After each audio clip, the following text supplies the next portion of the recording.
நமஸ்காரம். ஒரு இடத்தில் முதலீடு செய்கிறார்கள், ஒரு நிறுவனத்தில். அது உற்பத்தியை பெருக்குகிறது, விற்பனை செய்கிறது, லாபம் சம்பாதிக்கிறது. பலரும் சேர்ந்து உழைக்கிறார்கள்.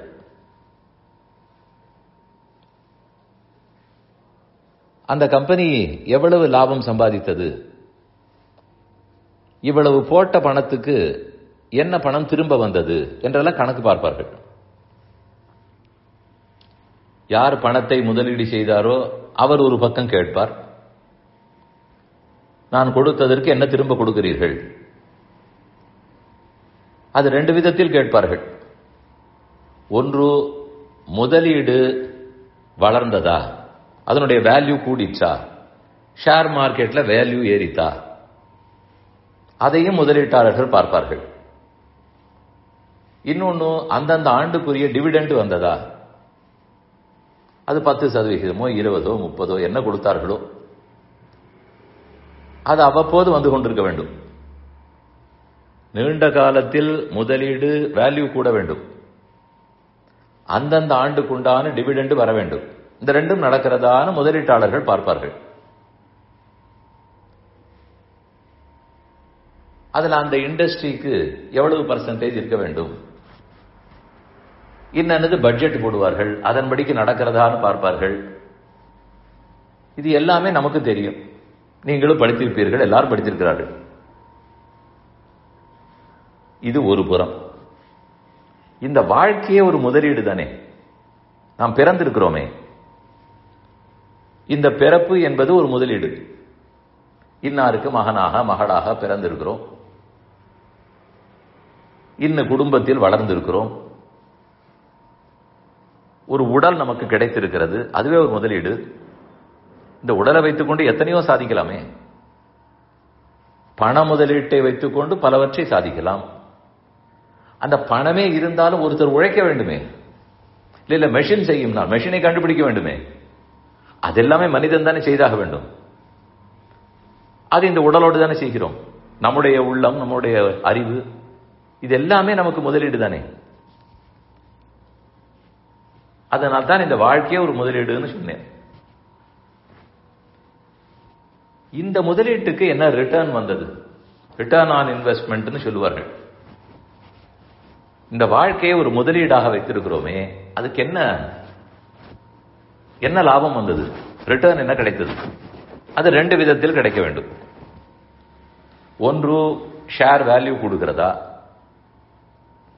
ரெண்டு, அந்தந்த ஆண்டு டிவிடெண்ட் வருகிறதா. அதே போல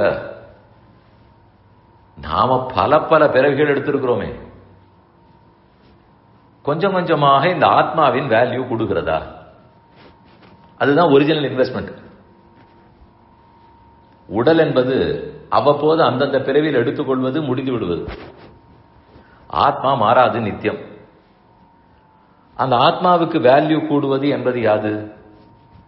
நல்ல கர்மங்களாக சேர்த்து இந்த பிறப்பிறப்புகளை எல்லாம் நிறுத்தி ஆத்மாவின் வேல்யூவை கூட்டி கூட்டி பரமாத்மா திருவடிகளே அடைந்து விடுவது. அதுதான் இறுதி. அது நம்முடைய பிறவிதோறும் பர்சன்டேஜ் கூடுகிறதா? எதை வைத்து அளக்க? கம்பெனி என்றால் இத்தனை பணத்துக்கு இத்தனை பர்சன்டேஜ் சொல்லிவிடுவார்கள், பட்ஜெட் போட்டு கொடுப்பார்கள், அதோடு ஒப்பிட்டு பார்க்கலாம். போன ஆண்டு எவ்வளவு செய்தோம், இந்த ஆண்டு என்ன நிகர லாபம், எவ்வளவு சேல்ஸ் எல்லாம் பார்க்கலாம். இதில் ஆச்சரியம், நமக்கு போன பிறவி எப்படி இருந்தோம் என்பதே தெரியாது. தெரிந்தால் தானே அதை விட பெட்டராக இந்த பிறவியில் இருக்கிறோமா என்று ஒப்பிட்டு பார்க்க. அது சிக்கல்.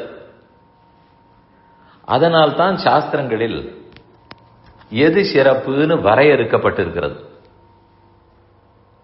நீ இம்ப்ரூவ் ஆகி கொண்டிருக்கிறாய்னு அதை பார்த்து தெரிந்து கொண்டு விடலாம். நம்முடைய போன பிறவியில் எப்படி இருக்கோம்னு தெரிந்தால் ஒப்பிட்டே பார்த்து விடலாம். அது தெரியாது.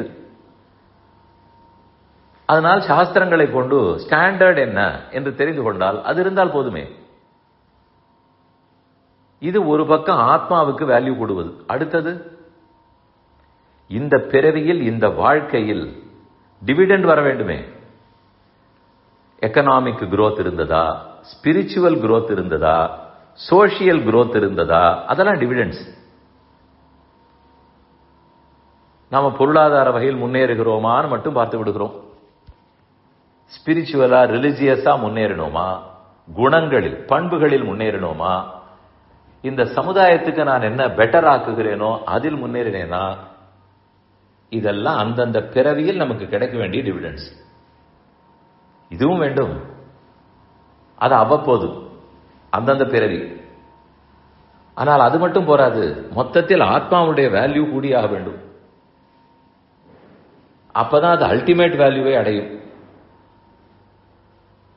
அதுதான் நிறுவனத்தின் முதலீடு வேல்யூ கொடுக்கிறா போலே. இந்த ரெண்டையும் பார்க்க வேண்டும். நாமானால் நம்முடைய டெவலப்மெண்ட் என்று எக்கனாமிக் டெவலப்மெண்ட் மட்டும் நினைக்கிறோம், பொருளாதார முன்னேற்றம் மட்டும். ஒரு நாளும் அப்படி ஆகாது. ஹோலிஸ்டிக் டெவலப்மெண்ட் சொல்லுகிறோமே, ஒரு கம்பெனி லாபமே பார்த்து விட்டு அதனால் மற்ற பேருக்கு பயனே இல்லை என்றால் அவர் லாபம் சம்பாதிக்கிறது தான் பார்ப்பார். ஆனால் அப்படி அல்லவே. கார்ப்பரேட் சோசியல் ரெஸ்பான்சிபிலிட்டி எல்லாம் இருக்கிறதுன்னு சொல்லுகிறார்களே, அது போலத்தான் நமக்கும் பொருளாதார ரீதியான டெவலப்மெண்ட் மட்டும் போதாது. உள்ளம் உயர வேண்டும், மற்ற பேருக்கு நாம் பயனுள்ளவர்களாக இருக்க வேண்டும், இந்த சொசைட்டி சமுதாயம் முன்னேற வேண்டும், உலகமே பெட்டர் வேர்ல்டு டுமாரோ என்றார்களே, அதுக்கு என்னுடைய பங்கு யாது? அது எல்லாமே இந்த பிறவியில் நாம் அச்சீவ் பண்ண வேண்டியது. இப்படி ரெண்டுமே இருக்கிறது. ஆத்மாவுடைய வேல்யூ கூட வேண்டும், எடுத்த பிறவியில் இந்த வாழ்க்கையில் டிவிடெண்ட் கிடைக்க வேண்டும். இருக்கிறதா?